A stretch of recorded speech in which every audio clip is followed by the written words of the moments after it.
నమస్తే, నేను సిరి.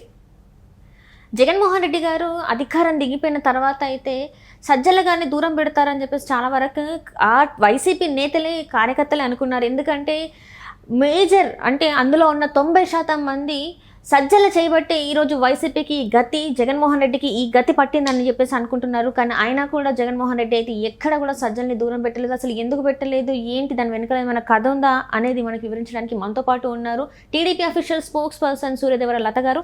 నమస్కారం మేడం. నమస్తే మేడం. అంటే జగన్మోహన్ రెడ్డి గారు సకల శాఖ మంత్రి అంటే ఆయన ఆ పేరు వచ్చేసింది సజ్జల రామకృష్ణారెడ్డికి.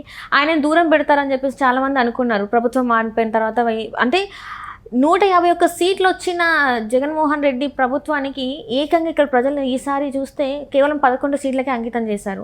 అది ఎందుకంటే సజ్జల చేయబట్టే ఈరోజు ఇలాంటిది అయింది అని చెప్పేసి మనకి వార్తలు వచ్చాయి. కానీ ఇప్పుడు చూస్తేనేమో అసలు సజ్జల్ని కాదు కదా, ఇంకా ఆయన నుంచి వెళ్ళే స్క్రిప్ట్స్ ఇంకా ఆయన్నే అందిస్తున్నట్టు మరి వార్తలు వస్తున్నాయి. ఇంకా దూరం పెట్టలేదు, ఇంక ఇది మారదేమో అని చెప్పేసి ఆ నేతలే అనుకుంటున్నారు. మరి దీన్ని అసలు ఎలా చూడాలంటారు? సజ్జల గారైతే సకల శాఖ మంత్రి అనటం అయితే ఎట్టి పరిస్థితుల్లో తప్పు కానే కాదు. ఎందుకంటే ఆయన అయితే గతంలో 5 ఏళ్ళుగా అదే చేశాడు. ఎవరికి అపాయింట్మెంట్స్ ఇవ్వకపోవటం కానివ్వండి, ఆయన డైరెక్షన్లో మినిస్టర్స్ నడవటమే కానీ, ఎమ్మెల్యేలు కానించి కార్యకర్తల కానించి మొత్తం ఇంకా ఆయనే చూసుకోవటం. ఈయన ఇంట్లో కూర్చొని పబ్జీ ఆడుకున్నాడో, ఇంట్లో టైంపాస్ చేశాడో తెలియదు, తాడేపల్లిలో ప్యాలెస్లో. కానీ అలాంటి వ్యక్తి ఈరోజు అంటే ఓడిపోయినాక చేంజ్ వస్తుందని కొంతమంది ఎవరైనా నాయకులు కార్యకర్తలే కానివ్వండి, ఓడిపోయిన క్యాండిడేట్స్ అందరూ అనుకుంటారు కదా, మనకి ఇప్పటికైనా మనం ఏమైనా వెళ్ళి చెప్పుకోవచ్చా అనేది ఉంటుంది. కానీ ఇప్పటికి కూడా ఎలా ఉందంటే సజ్జల గారి డైరెక్షన్లోనే నడుస్తుంది అనేది అయితే వాళ్ళకి అర్థమవుతున్నట్టుంది. అంటే ఇక్కడ తీసుకునే డెసిషన్స్లో ఇక్కడ బాగా తేడాలు కనపడుతున్నాయి. ఆయన మాట్లాడే మాటలే కానివ్వండి, స్క్రిప్ట్ అంతా కూడా ఎక్కడి నుంచి వెళ్తుంది, మళ్ళీ సజ్జల గారే స్క్రిప్ట్ ఇస్తున్నారు. ఈ స్క్రిప్ట్ అంతా కూడా ఎలా ఉంది, ఏదైతే ఎలక్షన్ బిఫోర్ ఎట్లాంటి పిచ్చి పనులన్నీ చేశారో, అంటే గులకరాయి విషయమే కానివ్వండి, ఇట్లాంటివన్నీ ఏదైతే డ్రామాలు చేశారో ఇలాంటివన్నీ మళ్ళీ ఇప్పుడు స్టార్ట్ చేశాడు కదా. అంటే తిరుమల విషయమే కావచ్చు, డిక్లరేషన్ అడిగేటప్పటికి మానేయటం కానివ్వండి.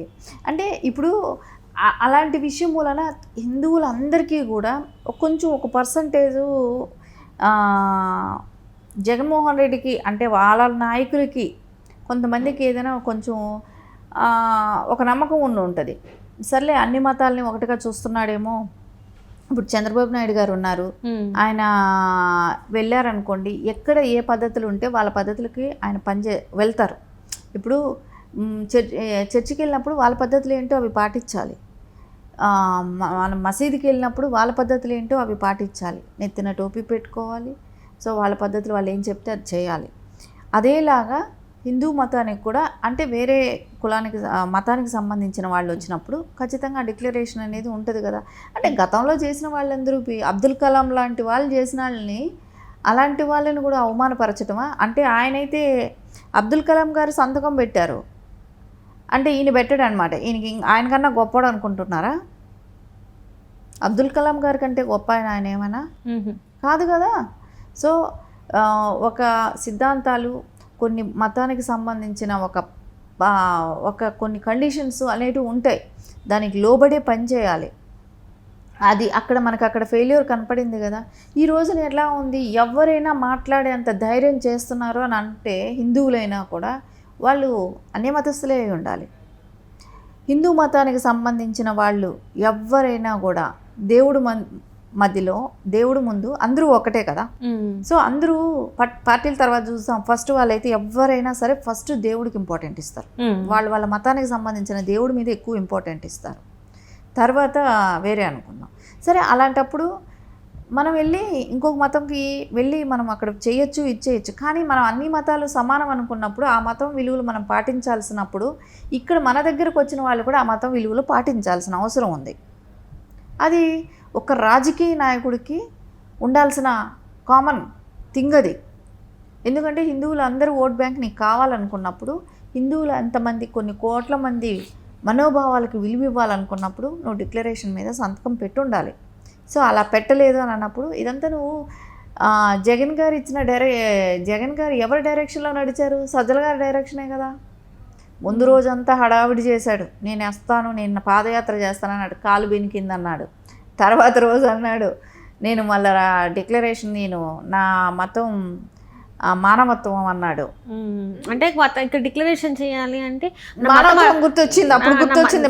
మతం గురించి అడుగుతున్నారు, కులం గురించి అడుగుతున్నారు అంటే ఇది ఇప్పటి కాదు, అప్పుడు రాజశేఖర రెడ్డి గారు ఉన్నప్పటి నుంచి కూడా నడుస్తుంది. అప్పుడు రాజశేఖర రెడ్డి గారు కూడా సైన్ చేశారు.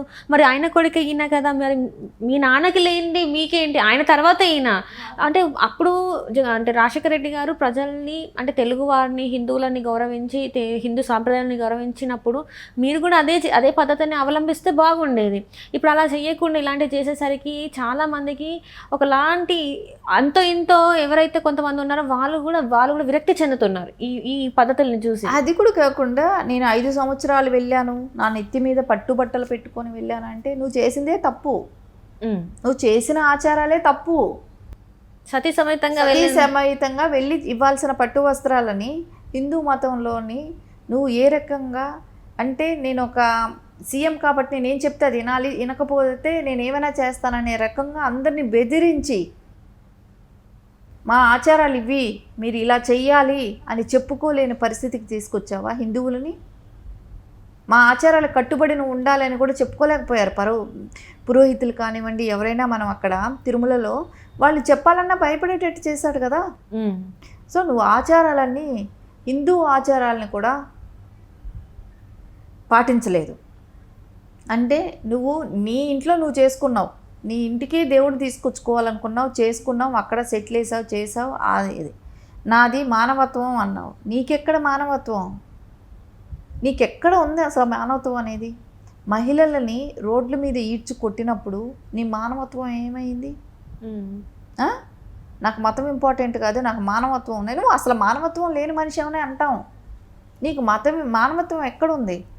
ఒక డాక్టర్ని మాస్కులు అడిగిన పాపానికి చంపేసినప్పుడు నీ మానవత్వం ఏమైంది?